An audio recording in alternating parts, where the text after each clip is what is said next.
કેમ છો મારા મિત્રો? સમાચાર સવારમાં આપનું સ્વાગત છે। વિડીયોમાં જોડાયેલા નવા દર્શકો ચેનલને સબસ્ક્રાઇબ કરી લો અને જૂના દર્શકો વિડીયોને લાઇક કરી દો। તો ચાલો જોઈએ આજના તાજા અને સૌથી મોટા સમાચાર। રાજ્યમાં વરસાદને લઈને વધુ એક આગાહી। હવામાન વિભાગ દ્વારા આગામી 5 દિવસ રાજ્યમાં હળવાથી મધ્યમ વરસાદની આગાહી કરવામાં આવી છે। આગાહી મુજબ ઉત્તર ગુજરાત, મધ્ય ગુજરાત, દક્ષિણ ગુજરાત અને સૌરાષ્ટ્રના વિવિધ ભાગોમાં ગાજવીજ સાથે વરસાદ પડવાની સંભાવના છે। હવામાન વિભાગની યાદી મુજબ પ્રારંભિક વરસાદ બાદ પણ 6 થી 10 જૂન દરમિયાન વરસાદી સિસ્ટમ સક્રિય રહેશે।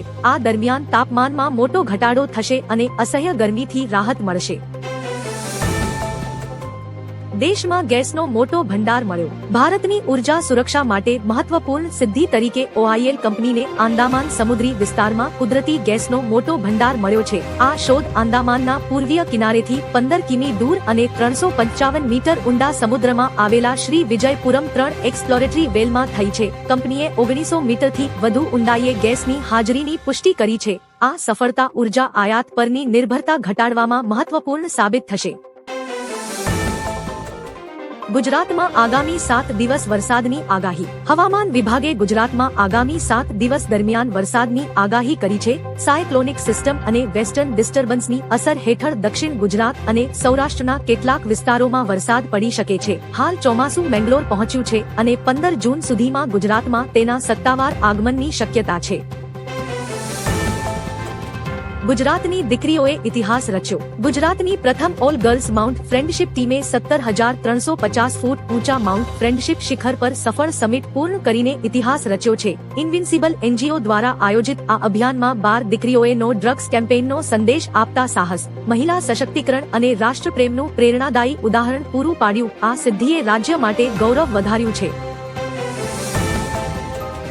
રાજ્યના ખેડૂતો માટે સારા સમાચાર। ગુજરાત સરકાર દ્વારા ખેડૂતો માટે મહત્વપૂર્ણ જાહેરાત કરવામાં આવી છે। ખેતીને વધુ સરળ અને આધુનિક બનાવવા માટે મિની ટ્રેક્ટર સનેડોની ખરીદી પર સબસિડી આપવામાં આવશે। રાજ્ય કક્ષાના મંત્રી કૌશિક વેકરિયાએ અમરેલી જિલ્લાના ચિતલ ગામે યોજાયેલા કાર્યક્રમમાં આ યોજનાની જાહેરાત કરી હતી। સરકારના નવા નિયમો મુજબ સામાન્ય ખેડૂતોને સનેડો ખરીદવા પર 60,000ની સહાય સીધી બેંક ખાતામાં આપવામાં આવશે।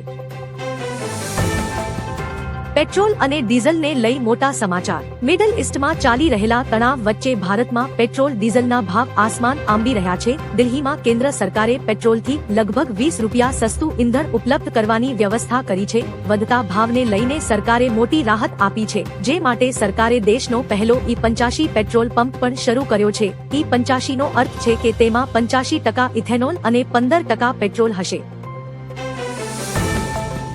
દેશની પ્રથમ flex fuel car wagon R launch. Maruti સુઝુકીએ 4 જૂને ભારતની પ્રથમ flex fuel car wagon R રજૂ કરી છે, જે 85% ઇથેનોલ મિશ્રિત પેટ્રોલથી ચાલશે। હાલમાં આ કાર ઓલા અને ઉબેર જેવા કેબ ઓપરેટર્સ માટે જ ઉપલબ્ધ કરાશે। કેન્દ્રીય મંત્રી હરદીપસિંહ પુરીએ જણાવ્યું કે સરકાર 2027 સુધીમાં 5,000 ઇથેનોલ પંપ સ્થાપશે। આ નવું ઈંધણ વર્તમાન E20 પેટ્રોલ કરતાં ઘણું સસ્તું હશે, જે ગ્રાહકોને મોટી રાહત આપશે। ફાયર વિભાગની હોટલોને લાલ આંખ। દિલ્હીમાં થયેલા અગ્નિકાંડ બાદ અમદાવાદ મહાનગરપાલિકાનું તંત્ર હરકતમાં આવ્યું છે।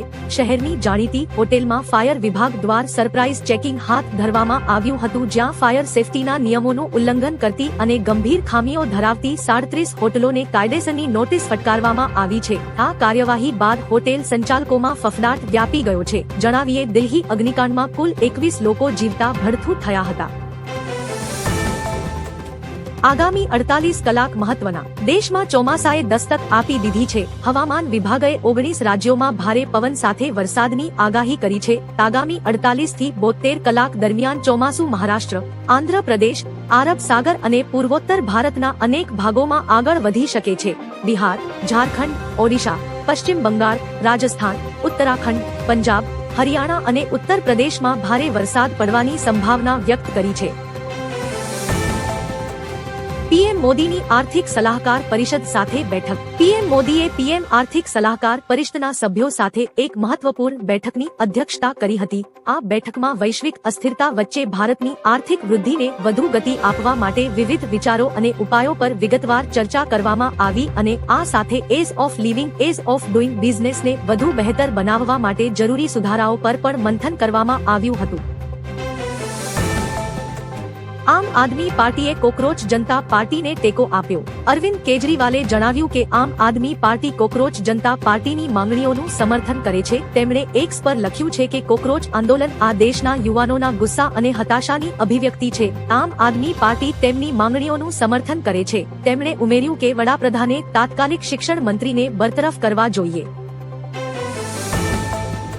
મોરબીમાં ખેડૂતોનો વીજપોલ વિરોધ. મોરબીના જેતપર ગામે ખાનગી વીજ કંપની દ્વારા વીજપોલ ઉભા કરવાની કામગીરી દરમિયાન ખેડૂતો અને મહિલાઓએ ઉગ્ર વિરોધ કર્યો. પૂરતું વળતર ન મળવાને કારણે ખેડૂતોએ કામ રોકવાની માંગ કરી છે. પોલીસ બંદોબસ્ત સાથે કામ શરૂ કરવાના પ્રયાસ પર ખેડૂતો સામે પોલીસે ડિટેશન કાર્યવાહી કરી. જેતપર સહિત મોરબીના અનેક તાલુકાઓમાં ખેડૂતોને ઓછું વળતર મળવાની ફરિયાદો વધી છે. ખેડૂતો કલેક્ટર અને ડીએલવેસીના ભાવ મુજબ પૂરતું વળતર માંગી રહ્યા છે. સીજેપીનું પ્રદર્શન 5 દિવસમાં શિક્ષણ મંત્રી રાજીનામું આપે. દિલ્હીમાં કોકરોચ જનતા પાર્ટીએ જંતર મંતર પર 5 કલાક સુધી પ્રદર્શન કર્યું હતું. પાર્ટીના અગ્રણી અભિજીતે કહ્યું 5 દિવસમાં શિક્ષણ મંત્રીએ રાજીનામું આપવું જોઈએ. જો નહીં આપે તો આવતા શનિવારે ફરી જંતર મંતર પર મોટા પ્રમાણમાં પ્રદર્શન કરવામાં આવશે. પાર્ટીએ શિક્ષણ વ્યવસ્થા સાથે જોડાયેલા મુદ્દાઓને લઈને આ આંદોલન કર્યું હતું. અભિજીત સાથે હજારો પ્રદર્શનકારીઓ વિરોધમાં સામેલ છે. પીએમ મોદી આવી રહ્યા છે, અમે નવું બંગાળ બનાવીશું. પશ્ચિમ બંગાળ સરકારના મંત્રી દિલીપ ઘોષે કહ્યું પીએમ મોદી 20 જૂને બંગાળ આવી રહ્યા છે.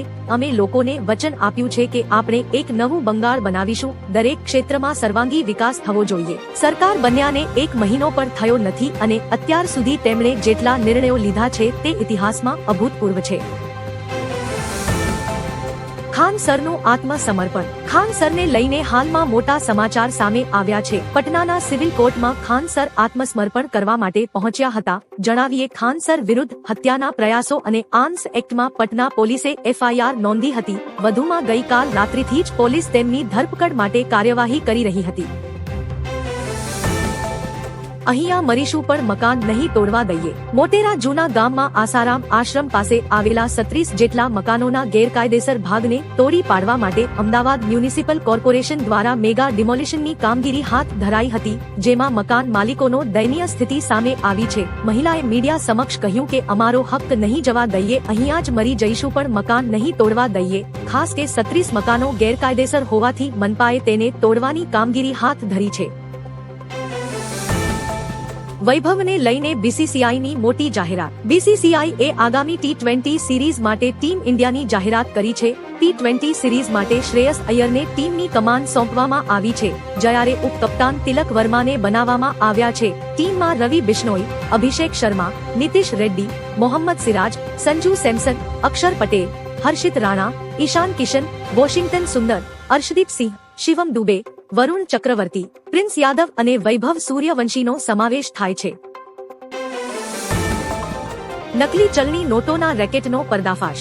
અમદાવાદના વટવા વિસ્તારમાં પોલીસ અને આરસીબી ઝોન 8ની સંયુક્ત કાર્યવાહીમાં નકલી ચલણી નોટોના મોટા રેકેટનો ભંડાફોડ થયો છે. પોલીસે 29 લાખ રૂપિયાની નકલી નોટો જપ્ત કરી અને 6 આરોપીઓની ધરપકડ કરી છે. તપાસમાં સામે આવ્યું કે મુખ્ય સૂત્રધાર ઇમરાન સિંધાએ ભાડાના મકાનમાં કમ્પ્યુટર અને પ્રિન્ટરની મદદથી 500 રૂપિયાની નકલી નોટો છાપવાનું કારખાનું શરૂ કર્યું હતું. આશારામના આશ્રમ પર જેસીબીની તવાઈ. આશારામ આશ્રમની આસપાસ કરાયેલ ગેરકાયદેસર દબાણોને દૂર કરવા માટેની કાર્યવાહી કરવામાં આવી હતી. ધર્મના નામે પાખંડ આચરનાર આશારામના આશ્રમની નજીક થયેલા તમામ દબાણો દૂર કરી દેવામાં આવ્યા છે. ગઈકાલે સવારે 9 વાગ્યાથી કડક બંદોબસ્ત હેઠળ તમામ આશ્રમની આજુબાજુ જમીન પર અને આશ્રમમાં મેગા ડિમોલેશન હાથ ધરવામાં આવ્યું હતું. ભારતની ચેસમાં મોટી જીત. ભારતીય ગ્રાન્ડમાસ્ટર આર પ્રજ્ઞાનંદાએ નોર્વે ચેસનો ખિતાબ જીતીને ઇતિહાસ રચ્યો. તેમણે અંતિમ રાઉન્ડમાં જર્મનીના વિન્સેન્ટ કિમરને 18 પોઈન્ટથી હરાવીને આ સિદ્ધિ હાંસલ કરી અને ટુર્નામેન્ટ જીતનાર પ્રથમ ભારતીય ખેલાડી બન્યા. આ જીતની ખાસ વાત એ હતી કે પ્રજ્ઞાનંદાએ ક્લાસિકલ મેચોમાં વિશ્વના નંબર 1 મેગ્નસ કાર્લસનને 2 વાર હરાવ્યો.